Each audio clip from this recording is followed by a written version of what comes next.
Rallye, c'est un mot magique, celui de la grande communauté de la route qui rassemble jour et nuit et par tous les temps des hommes, des machines et des millions de spectateurs sur les 5 continents du globe.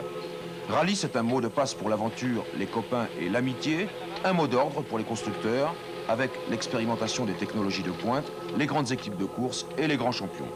Voici donc la première rétrospective de la saison 86 et Automoto l'a consacrée aux belles images du championnat du monde, le dernier championnat du monde des groupes B.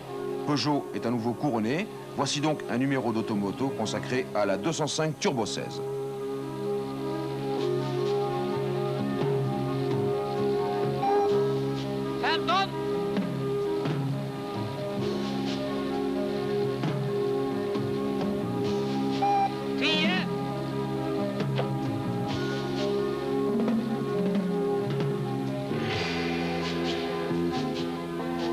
Et tout d'abord, épreuve spéciale.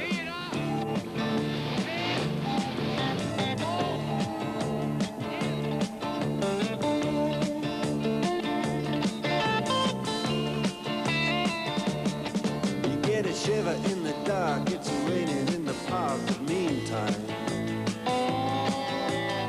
sound of the river, you stop and you hold everything.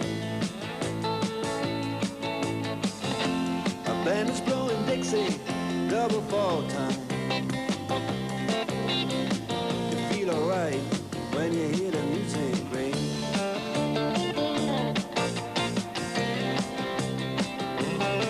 Well, now you step inside, but you don't see too many faces. Coming in out of the rain, they hear the jazz go down. Competition in other places, but the horns, they blowing that sound. La saison avait commencé là, en janvier, au Rallye Monte-Carlo, avec cette spéciale retransmise en direct par TF1.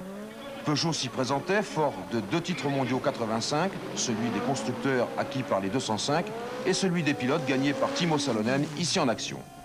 Pour 86, le constructeur engageait sa 205 Evolution 2, apparue en une seule et unique occasion, en Corse l'an passé, et notablement modifiée depuis dans ses réglages.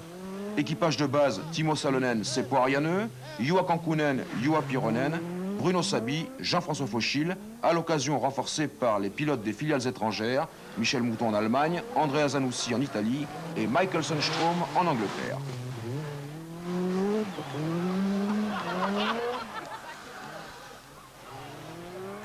Le grand rival de Peugeot est Lancia avec cette magnifique Delta S4 qui s'est imposée d'entrée à la fin de la saison passée. Équipage de base Allen Kivimaki, Diasion Siviero, Toivonen Cresto avec le renfort des grandes équipes italiennes privées.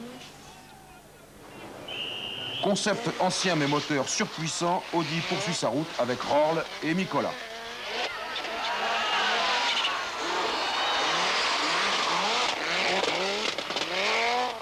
Et celles qu'on attend de pied ferme, ce sont justement ces nouvelles groupes B, la petite et maniable MG Metro 6 cylindres atmosphérique, pilotée par Pond, Wilson et éventuellement Eklund. Et cette grosse BX dénommée 4TC, avec laquelle Citroën souhaite revenir au plus haut niveau des rallyes, pourvu d'une désarmante bonne volonté et fort peu de moyens. Il y en a 2, une pour Andruet, le vétéran, et l'autre pour Vanberg, le metteur au point. Voilà donc quelles étaient les forces en présence annoncées pour cette saison 86.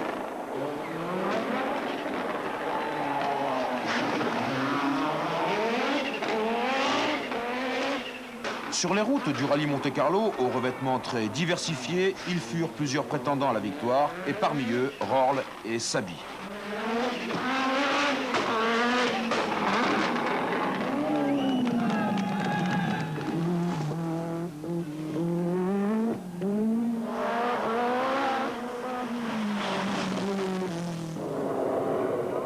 Mais le rythme s'endiabla et les sanctions commencèrent de pleuvoir. Crevaison pour les uns, touchette pour les autres, y compris pour Toivonen, inexpugnable et insatiable leader de cette première manche du championnat du monde, malgré un spectaculaire accident sur le parcours de liaison.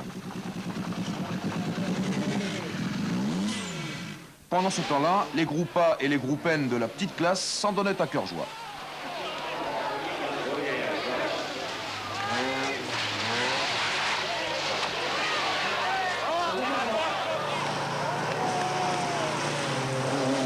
la nuit du Turini, Toivonen achevait de construire une superbe victoire et finalement, le seul à lui résister fut bien Timo Salonen qui, en vue de l'arrivée, préféra assurer.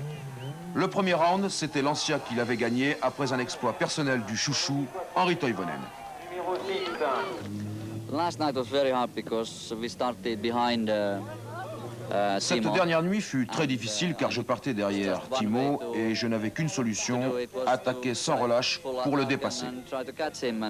Les conditions étaient très mauvaises, asphalte, neige, glace, souple tout à la fois et demandaient un gros effort physique et mental. Au paysage de la France profonde succédait le royaume glacé de la Suède où Ford venait se joindre au concert des grands avec cette superbe RS200, transmission intégrale et moteur central arrière comme il se doit.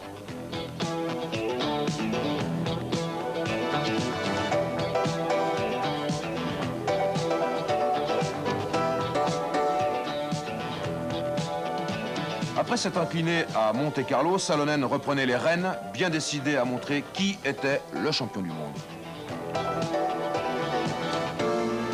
Si vous comprenez bien le finlandais, écoutez les notes de Sepoirianeux, mettez-vous à la place de Salonen et surveillez bien les congères du coin de l'œil.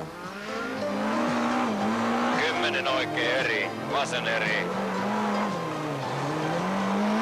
Oikea eri plus, vasen eri plus. Oikea eri pitkä. Vasen eri plus pitkä.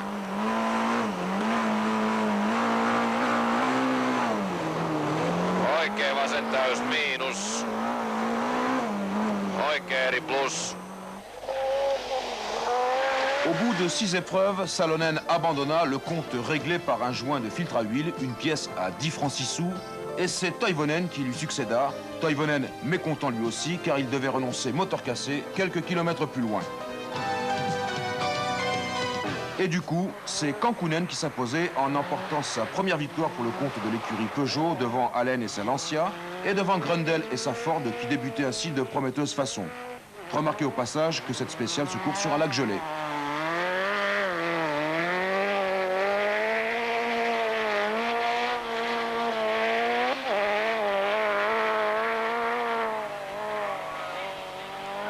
Au Portugal, c'est le drame. La Ford de Santos sort et tue des spectateurs, tandis que l'organisation fait preuve de lacunes graves.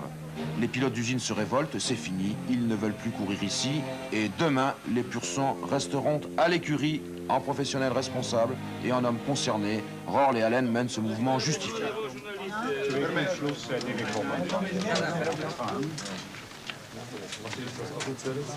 Nein, das ist das Offizielle.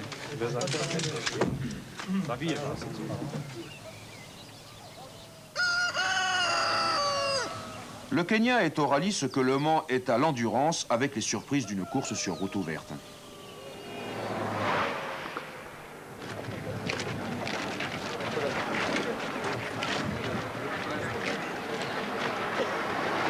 Des voitures défoncées, des routes défoncées, et notez que l'ancien est revenu à la 0,37 pour cette épreuve très spécifique où mieux vaut tenir que courir.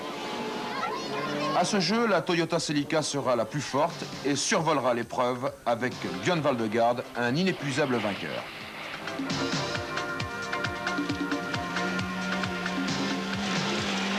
Young friend, Mr. Mohammed. Ask him how strong he is. 5, 4, 3, 2, 1. En Corse, ce fut à nouveau le drame. Toivonen et Cresto avaient rendez-vous avec leur destin dans ce virage fatidique. Sur les lieux de l'accident, Sabi fut l'un des premiers. Ça avait explosé, tu vois, c'était le brasier, des flammes de 10 mètres de haut, tu vois, c'était impensable, impensable. Ça a explosé sans arrêt, je sais pas quoi. Ils ont tapé dans quelque chose? Un arbre. Ils ont dû être morts sur le coup quand même. Ouais, je sais pas, on paye l'arbre comme ça, tu vois, et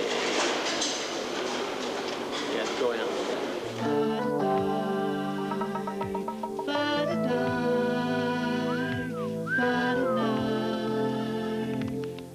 Mais la course continuait, comme on dit, et Sabi assumait son rôle de leader jusqu'à cette victoire qu'il ne souhaitait plus. Vainqueur de ce Tour de Corse de podium. Non, pas de champagne. Sabi n'en voulait pas, il était trop triste.